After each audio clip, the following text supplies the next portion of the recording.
ข้าวเหนียวคุณข้าวเหนียวฮ้อนๆคุยเลยเนาะ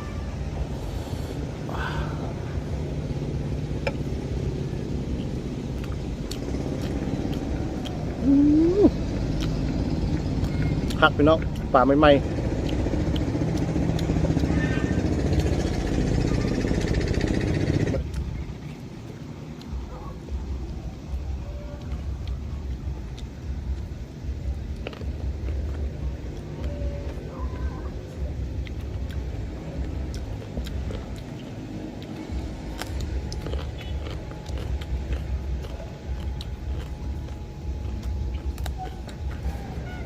สบายดีพ่อแม่พี่น้องมาพบกับซองบนเพลงเส้นเก่าเส้นเคยเนาะมื้อนี้สิมาเฮ็ดลาบป่าสู่พี่น้องกินเนาะนี่ได้ปลาไหนมาตัวหนึ่งเนาะใหม่ๆสดๆเลยนี่มาลาบสู่กินข้าวแรงมื้อนี้นะแซ่บๆมาเด้อก็โอ้ผักกับหาหลายอย่างนี่มักมะละคือเก่าเนาะผักหอมอันนี้ผักอันเมี่ยงเจ้าเอิญบีปลากังเนาะบีปลากังหรือบีปลาคอเลยเนาะแล้วก็มีผักกาดคมนี่สิ่งที่คาดอะไรผักสีซางเนาะแซ่บๆเนาะมากินน้ำกันมาเด้อ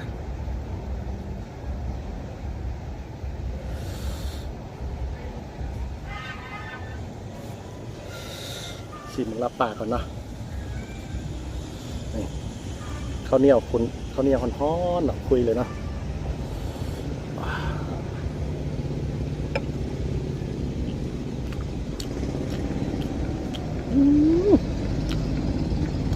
คักพี่น้องป่าใหม่ๆ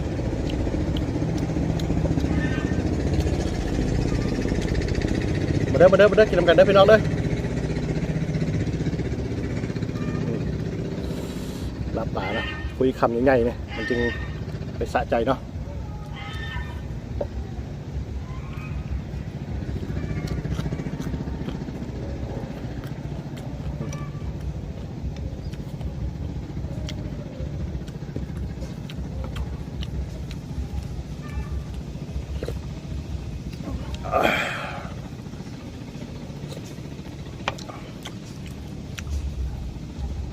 มักตัวผู้ส่วนปลูกเองนะผักปลอดสารพิษ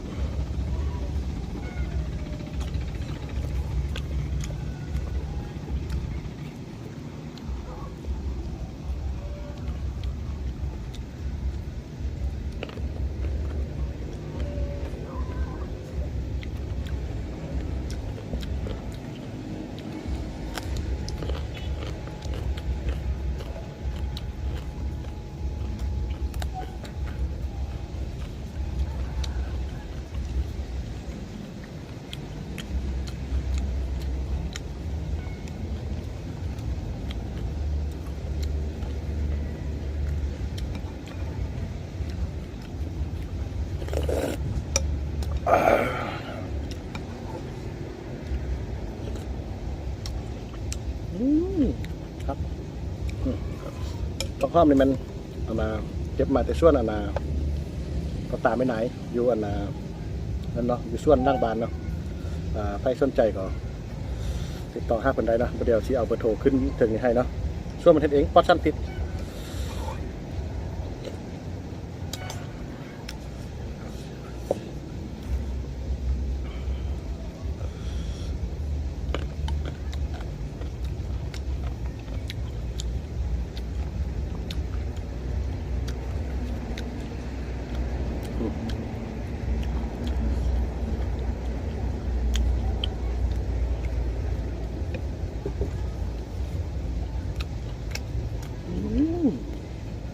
คักเนาะ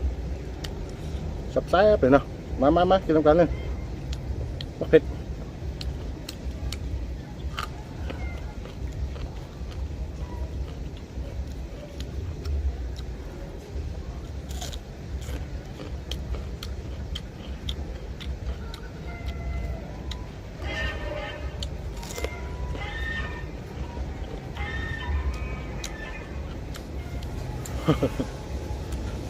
อยู่ล่างบ้านมันจะเสียวๆนิดนึงเนาะ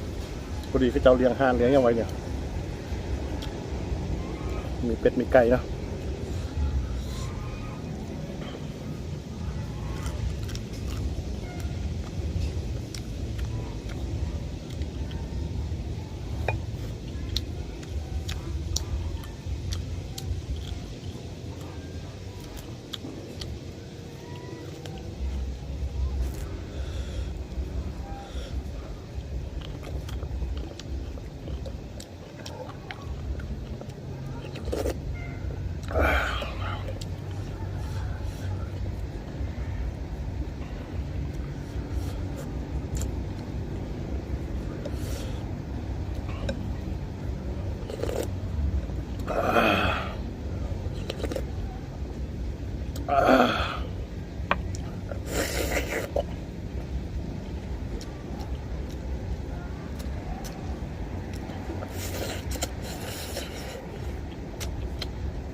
ปลาในน้ำคลองแซ่บ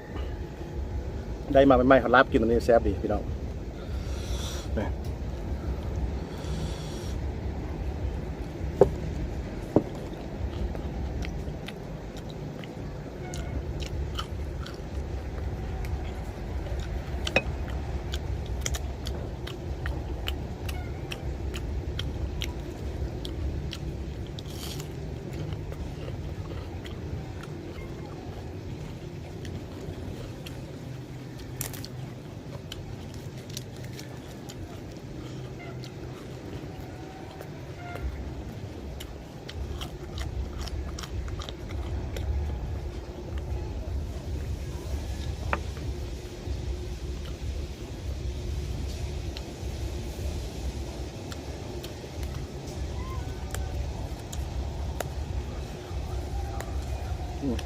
รับป่านในคาดบะไรผักเลยนะ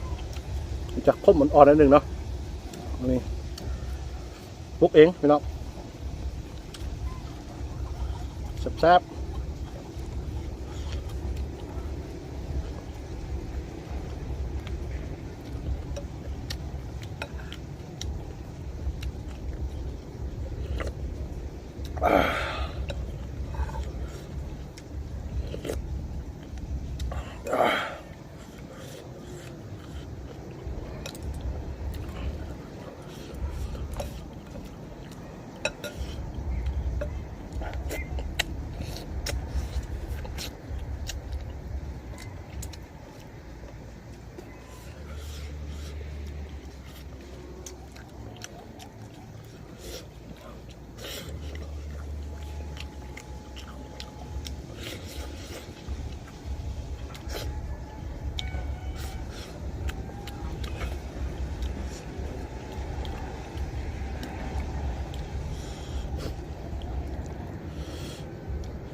หัวปลาในนี่ตัวโลปายเนาะพอดีก็จะไปตึกเบ็ดได้นำมาค่ายให้ตอนเช้านะตึกเบ็ดน้ำคลองเลยแหละยังลอยอยู่สดๆนะมาเด้อนี่แซ่บๆนี่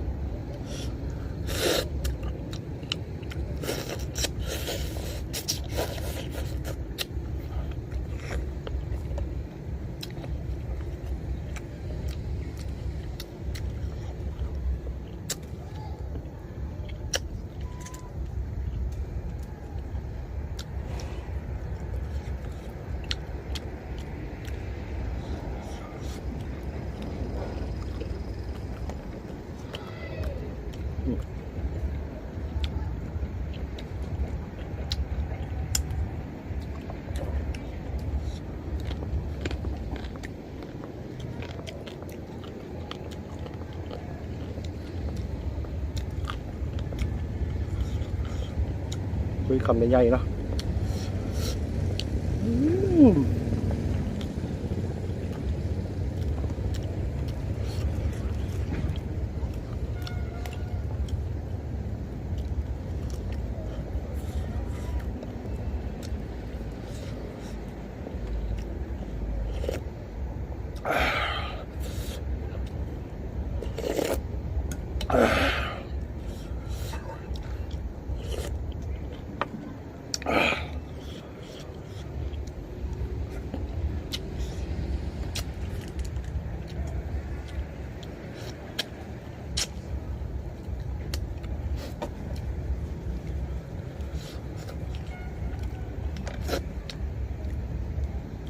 วันนี้เลิกเวียกมาก็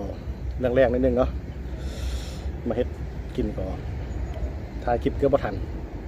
จนมือจนค่ำพี่น้อง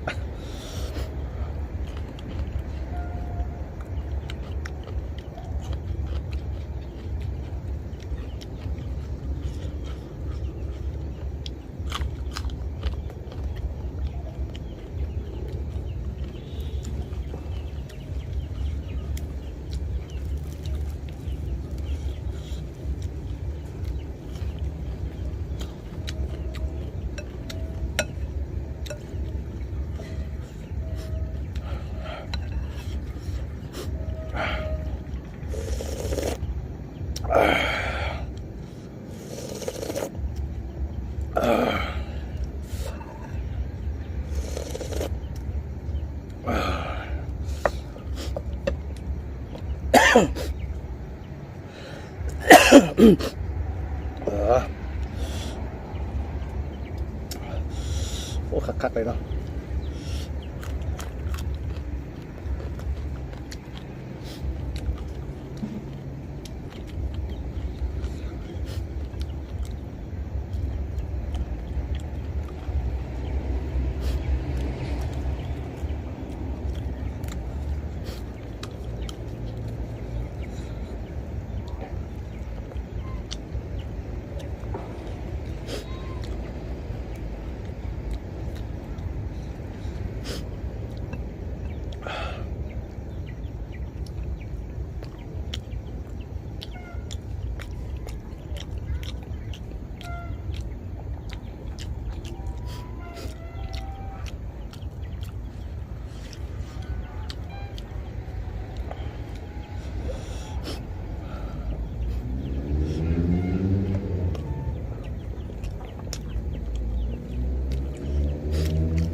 โอ้ขักไรเป็นเนาะ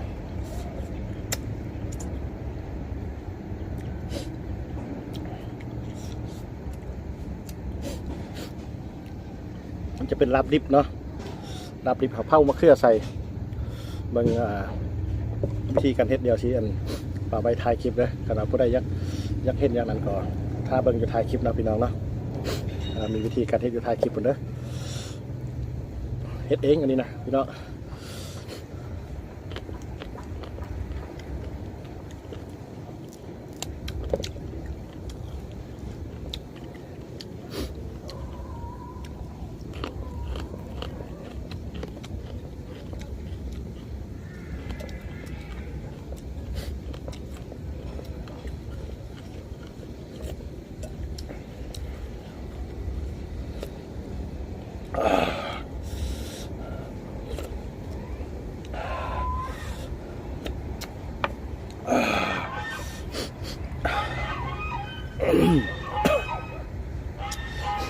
ขอขอบใจเนาะพอดีกับอิ่มละสำหรับการติดตามฝากกดไลค์กดแชร์ด้วยเด้อเนาะเป็นช่องใหม่ก็สร้างใหม่เนาะฝากกดติดตามกดไลค์กดแชร์ด้วยเด้อเนาะเมื่อหน้าก็สิเฮ็ดคลิปจะได้มาก็สิมาเฮ็ดแต่คลิปตื่นเนาะสำหรับวันนี้ก็สบายดีนะพี่น้องนะสวัสดีเด้อ